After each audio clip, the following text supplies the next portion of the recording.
Hey, hello out there. Welcome back to our podcast. Excited to be with you today. This is Coach EJ, the brand. Hey guys, and this is Coach Aaron, the Source. Just wanted to remind you guys, we're now putting these on YouTube. If you don't know, I know a lot of you guys are listening to us through Spotify and Apple podcasts and that sort of thing. If you don't mind looking at our ugly mugs, then check us out on YouTube as well. Um, Sometimes things are lost in translation, especially with my dry humor. You don't see my facial expression. Um, Today, EJ got a subject from one of our clients, Right.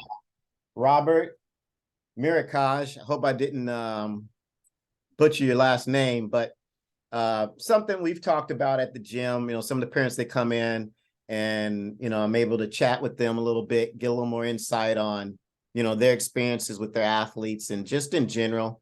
Helps me keep my finger on the pulse of some of the issues that are facing parents. And he was kind enough to uh, actually volunteer a subject, and it's something that we actually had been talking about with his son. And that subject is, how do you manage an athlete through a growth spurt? And it's a very timely conversation. Um, but I'll let you go ahead and start. Okay. Give us your input as well, EJ, and then we'll kind of go back and forth like we normally do. Aaron, it's interesting because this has come up over the past month with me several times with our players that are young as freshmen, or they've been playing and they're growing really, really fast. And it's hard to kind of figure out what's going on. The players getting a little bit slower. They're sleeping more. They're hurting or aching. Their joints, bones are aching. It's something I think is real important that parents, have a good feel for what their athlete's doing. Because, old school, back in my day, you'd be like, oh man, you all right. This, hey, rub some dirt on it, man. You good. You'll be all right. Go loosen up and put some Bengay on, go Right. put some DMSO on, you good. But that's not like these days. These kids are different. And I feel that it's important to understand your athlete, your young son or daughter, and listen to what they say, because it's coming up quite frequently now, Aaron. It's not like every once in a while now. I see a lot of kids going through these major growth spurts, and we just need to take a step back, pump the brakes, and kind of understand what's going on. So I think this is a really good subject that we can really expand on today, and give all our listeners out there, some good sound advice. Right. No, I completely agree. And it's funny because, you know, this is something that's kind of been in the back of my mind, and probably it's just the culmination of a few of the topics we've actually already had recently on our podcast. I mean, we've talked about, we had the one, it's spring but keep an eye on summer. We talked about dealing with summer injuries. Uh, you know, I talked. I think we even did one about training over the summer. Right. Continued training, things like that. And actually, what I did around May or June is I just started kind of identifying some of those athletes that I thought were going to be, if they weren't already had started puberty, but would be going through those sorts of changes Right. over the summer, and just kind of pulling those athletes aside and those parents and saying, hey, look, you know what? This, and the phrase that I used was, this should be a summer of transformation. And I what like I meant by that is, recognizing that some of these athletes are going to be going through these growth spurts, puberty, things like that.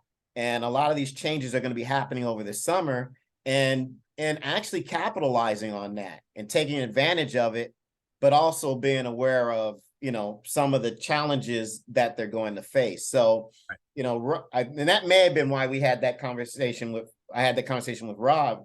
And but I think that's something I've really keyed in on this summer in particular, because I have a lot of middle school athletes. I have a lot of kids who are maybe seventh, eighth graders, or eighth graders who are making the transition to high school. And so there's a lot going on with these athletes. And, one of the things that I've been preaching is that reason why this can be the summer of transformation is because you have so much available time. You have the time to get the proper sleep. You have the time to eat correctly. You have the time to train. Now, again, I'm still hearing excuses of, well, when do I get my training in? Well, yeah, you have a 2-hour practice, but what are you doing the rest of the day? Right. So it comes back to how are you managing your time? And if you want to be a D1 athlete, or if you want to be a high school athlete, then you've got to kind of train like one. And just saying, well, I had practice today, and so I don't need to work out, or I can't work out. That's just not living in reality and expecting you're going to be that level of athlete. And, there's levels to it, and there's volumes, intensities, but I think that goes hand in hand with this subject. But, to get back to the question at hand, about how do you work an athlete through, a growth spurt, puberty, that sort of thing, is you've just got to monitor your athlete. Right. And again, I talked about those key things. 1, you monitor the training. 2, you monitor the volume and intensity. You monitor your recovery, you monitor your sleep, you monitor your nutrition. All of those things play a factor. And I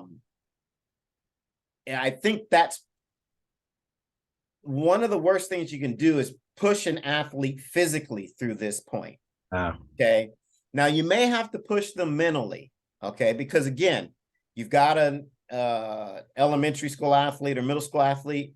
They aren't quite aware and in tune of what's going on or what's happening with their body. And so they don't always have the communication skills to really articulate what's happening to them.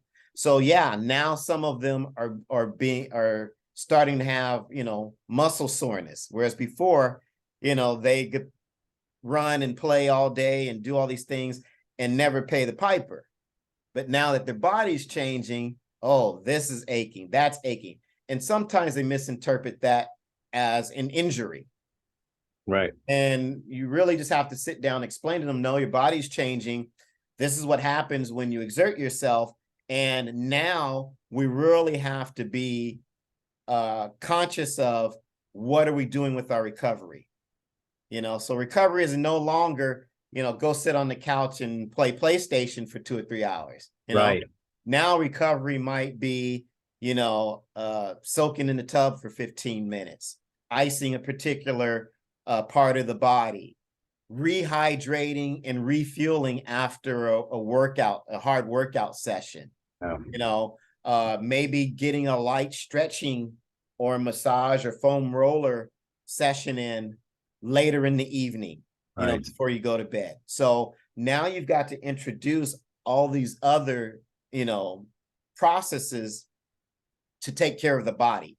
It's not as simple as, go play, then go do this. Right. So, I mean, that's some of the opening things that I'm thinking about in terms of, how do you help an athlete manage through this, this particular part in time. And Aaron, we deal with multiple sport athletes a lot too, not just, specialization in one sport.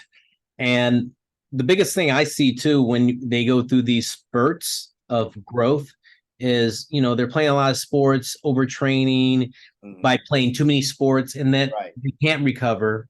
Yeah. They can't train. Right. They can't sleep. Yeah. And their nutrition's spotty. And I think parents, we need to recognize that, don't overschedule your athlete, during this time. I think that's huge, Aaron. And, you and I talked about this quite a bit. The scheduling of the athlete with not only sports, but other activities. The mind and body have to work together. Yes. There's this synergy there. Right. And when you do it too much, the athlete cannot rest or recover correctly. Right. And I think that's another point, Aaron. Yeah, yeah. There's an article on the website, gamespeed.net, that's the warning signs of overtraining. And you guys can pull that up and take a look at it, because it talks about the things to look for in terms of if your athlete is overtraining or getting to that point, in terms of excessive soreness for, excessive periods of time, flatness, mentally and physically. Maybe they start to get little, nicks and knacks types of injuries a lot more frequently. So, I would say go through, read that, and get yourself educated on those early warning signs, because my rule of thumb is for every day you overtrain, it takes at least 3 days to come out of it. Wow.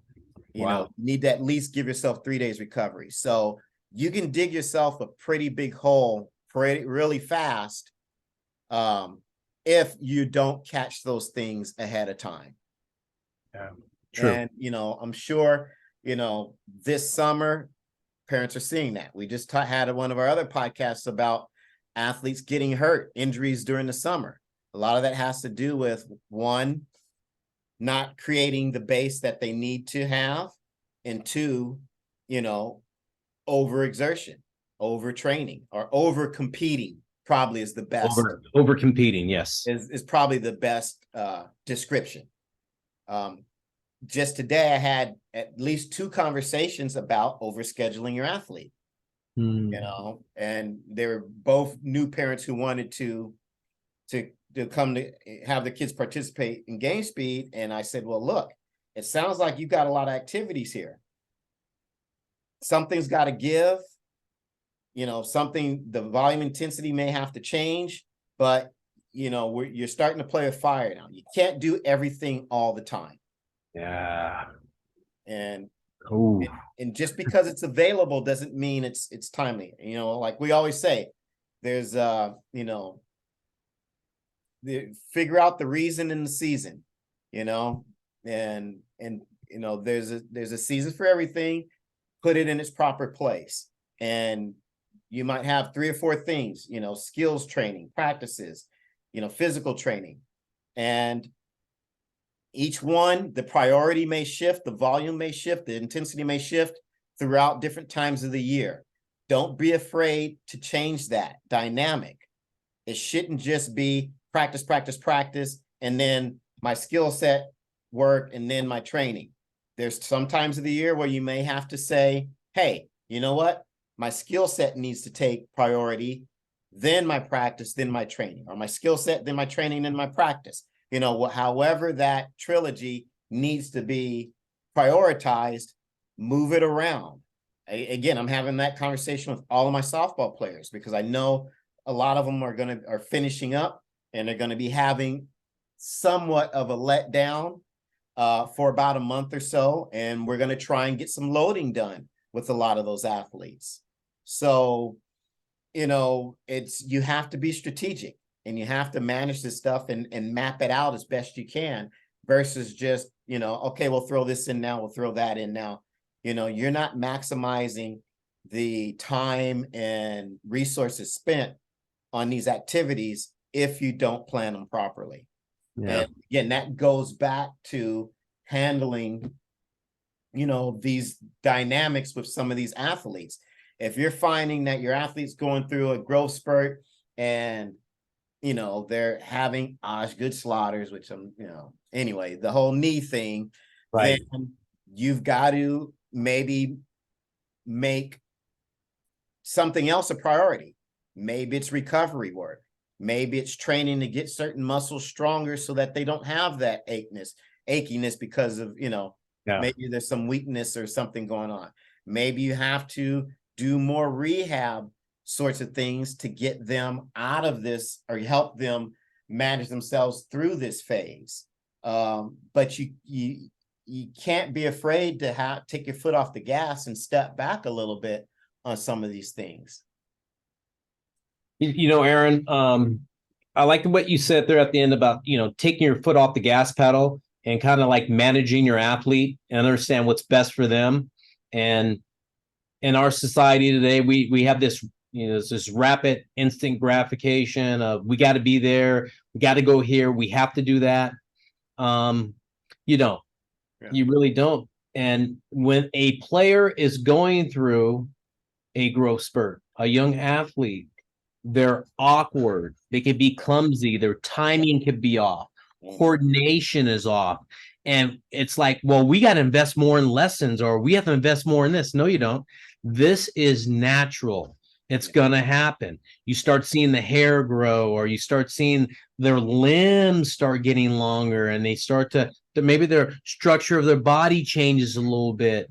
And that's when you just have to manage your young athlete correctly and get them where they need to be. And it's going to go away. Yeah. You just have to be patient and understand you are not missing anything. Yeah. It's puberty. They're getting stronger. They're getting faster. They're getting bigger. That takes time for the body and the mind to work together, get all that coordinated. Right. And that's when we need to really, Aaron, stop and say, it's all right. And here's another thing I want to mention, because we talk about managing an athlete, but the psyche of that athlete, when it starts to happen, they start to doubt themselves, like, what's wrong with me? Right. There needs to be some parenting here, or ask your mentor, your coaches, to help them work through that, because the athlete suffers here in this. What's going on with me, Aaron? I mean, hey, what do you think about that, man? I see this all the time. Yeah, I mean, part of just and I've been doing this for so long now, I'm always just looking at athletes, and I may not be saying a whole lot, but I'm noticing things, and I might say, oh, Mother Nature came and gave you a visit, since I last saw you, or, stuff like that, because I notice that, hey, you know what, this kid's feet have gotten big, or, they're kind of being pulled out a little bit, or, their legs are thicker, whatever the case may be. Right. But yeah, I'm always cognizant of that, because I have to make the appropriate adjustments in the training. That's why I do customized training. And that's why I don't do, kind of everyone go through a circuit sort of thing, because everyone is going to need different things, because they're all going to be at different points in that spectrum. And yeah, part of that is talking to them and saying, hey, look, I've seen you've grown 4 inches. You're probably going to lose a little speed right now. This is how we teach you to work with your new body, because you don't have the old body no more, Right. And so, yes, there has to be, some kind of education, so that they continue to have the proper mind-body connection and proper mind-body image, because everyone gets caught up in what they used to be able to do. Right. And that's the one thing I hear about parents. Oh man, they used to be fast, and now they're all awkward and clumsy. Well, that was, 20 pounds and 2 shoe sizes ago. Right. And so he's got to make the adjustments, and he has to learn how to change those motor patterns, so that way he can move efficiently, or she can move efficiently, and not get hurt. And then they've also got to understand that, hey, this may take some time. This may take a summer. This may take, half a year. This may mean, instead of you being a middle infielder, you go to the corners. Right. So that may mean changing positions. All of those things are factors, and you have to, again, like you said, you have to counsel your athlete so that they understand what's happening, know what they're going through, and also be involved in those choices, especially if it's changing a position. Right. Or even changing a sport. Yeah, I mean, we see it, Aaron. I mean, it's just like we work with so many athletes in this age group, just because they've been in our program. But, I tell athletes, I tell parents this all the time. Don't worry so much. Yeah. It's part of growing in that sport, or growing in that body that they have. Right. And you need to just realize that part of this management. I call it, you got to manage your athlete. That's what I call it, is manage your athlete. Talk to people like you, Aaron, and get some really sound advice, because they start thinking, well, maybe that's not their sport, or maybe they're not doing well. What's wrong with them? And I think they worry too much personally. Yeah. And I think that's when we need to really, give them good advice.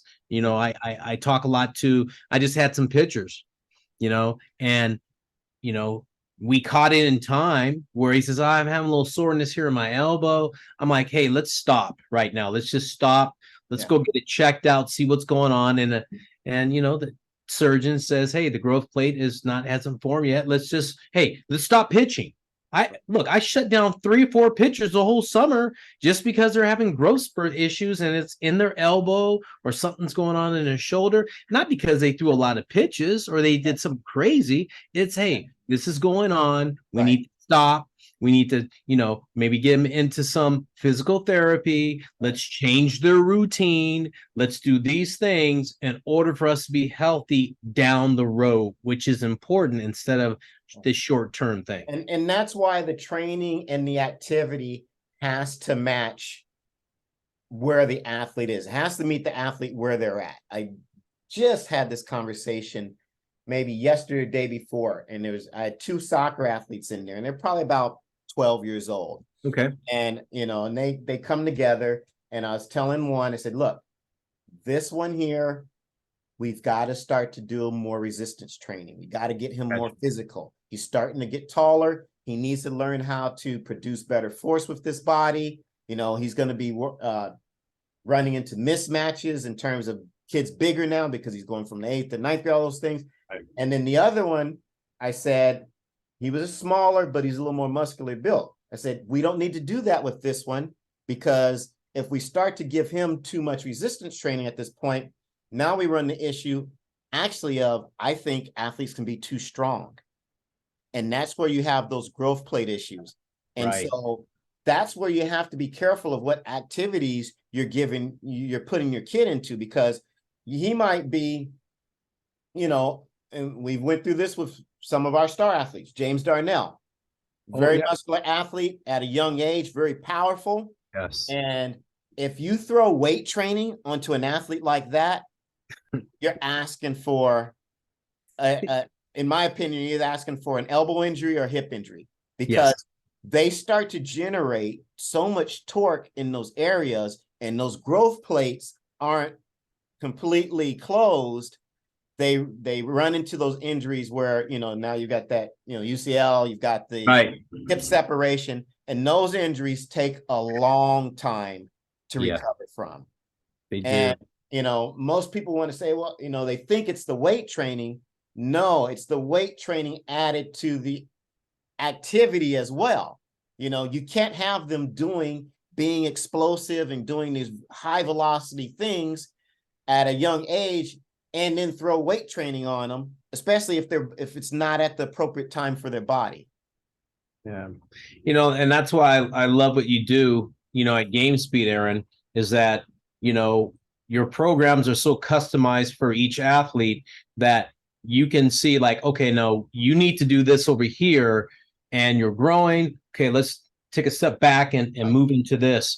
And I think that's critical. It's all right, and you and I are professional coaches and we're competitive, but we know how to pump the brakes and say, hey, wait, back off a little bit. Let's be smart about this. We think your career is ahead of you, not behind you. Right. Exactly. I love that. I love that. I love that you said that. And you alluded to this one part, and you talked about degradation of motor skill and performance and technical ability, and that can happen for some athletes. And one of the biggest things that, or conversations I have initially with parents when they have athletes between the ages of 10 and 14 is that, hey, they were doing so well, then they grew and their body changed, and now everything went haywire. I mean, it's the most common problem. So you're not alone, guys, out there. This happens to most everybody. You can have the most athletic 8-year-old, the guy could look like he could go on Ninja Warrior, And then over one summer, the guy is looking like, somebody through what's that TV show, The Splash one, where they're running over the water obstacles and looking a little clumsy. That's just how it happens. And so understand that can happen to your kid. It can be a momentary thing, but now you have to, it doesn't mean you have to take your foot off the gas in terms of doing things, but you do have to redirect and navigate, instead of just straight line, balls to the wall, pedal to the metal. Well, now you got to take the foot off the gas and slalom your way, to your destination. Yeah. So that can mean a lot of different adjustments, and you have to be ready for that. You have to talk to your kid about it. But it's not an issue to take one step back, to take two steps forward, if you think of it in those terms. But the skill set can suffer and the performance can suffer. But again, that's when you say, you don't hide from it and you don't press them. You say, what do we need to do to work through this period? Right. Because they may need a new skill set, a new set of motor skills for the new body that they're going to have on the other side. Right. So trying to make them do all, giving them more of the old may not be the answer. Well said, my friend. Well said. Aaron, I don't have anything else on that. Me neither. My mouth is dry. I'm good. Yeah. But parents out there, you're listening, people out there, athletes, you're listening, hit us up on YouTube. Everything we do, give us a text message, email us, let us know about subjects you want to hear about. This is our podcast, The Brand and the Source, and this is what we do. We talk about things that are relevant in sports and in life. So again, this is Coach EJ, The Brand. And this Coach Aaron, The Source. Again, check us out on YouTube. Feel free to comment, post whatever you'd like. I'm practicing my Spanish, so instead of see ya, I'm going to say nos vemos. Nos vemos. I think that's it. Take care. We'll see you later.